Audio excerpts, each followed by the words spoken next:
I hope I can get this all out, because this is, I hope, a good one. So first of all, it's an old book, Sidra by Sidra from 1970, which is still old, written by a guy who owned the Pioneer Country Club. He wrote a whole thing on Torah. So here's a question.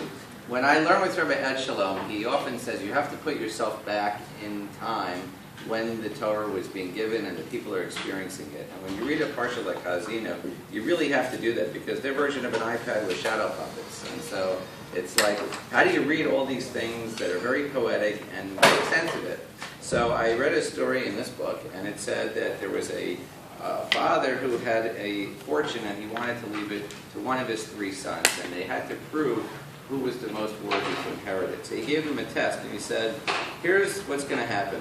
There are 3 identical rooms, and you have to fill the room by midnight, and whoever fills the room by midnight, that's the one who's going to inherit my money. And I want to see what you do.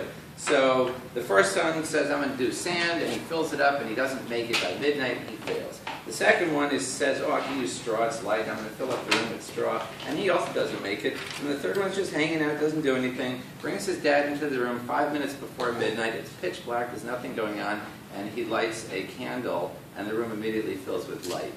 And so the father looks at the son, goes, okay, you got it. And so what does this have to do with anything? So this Morris Mandel, he writes later, he goes, well, let's go look in the Torah and see what this is all about.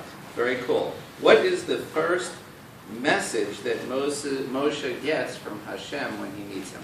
Where does that happen? The light. The light. And what does God say to him?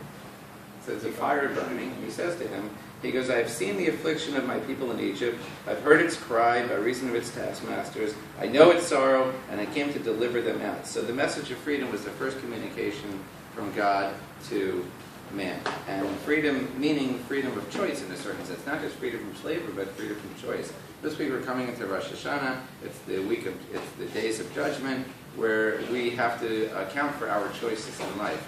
And so what I wanted to say in reference to Ha'Azinu is, there's only one mention of fire in the Parsha, and it says that basically the story of Ha'Azinu is, it's the story of Jewish history. You're going to go up, God's going to bring you in, you're going to get fat, and you're going to depress God because you're going to start serving other gods and doing all sorts of bad things. And the fire of Hashem is going to come after you because of what you did. And then there's that cycle where he's going to wipe out the enemies after you do tshuva, and everything's going to come back and it's going to be great. But basically the fire that we witnessed the first time, where God's coming to save us, the fire also has its corollary, which is when we don't make the right choices in life, the fire can come and consume us. So hopefully on Rosh Hashanah, as we're saying all these piyutim and a lot of these verses that have this Ha'Azinu-like reference, maybe if we put ourselves back in the minds of the Jews that didn't have all the technology and all the distractions of today, and think about the words that we're saying as if it was 2,000, 3,000 years ago, might have more of an impact on us if we internalize them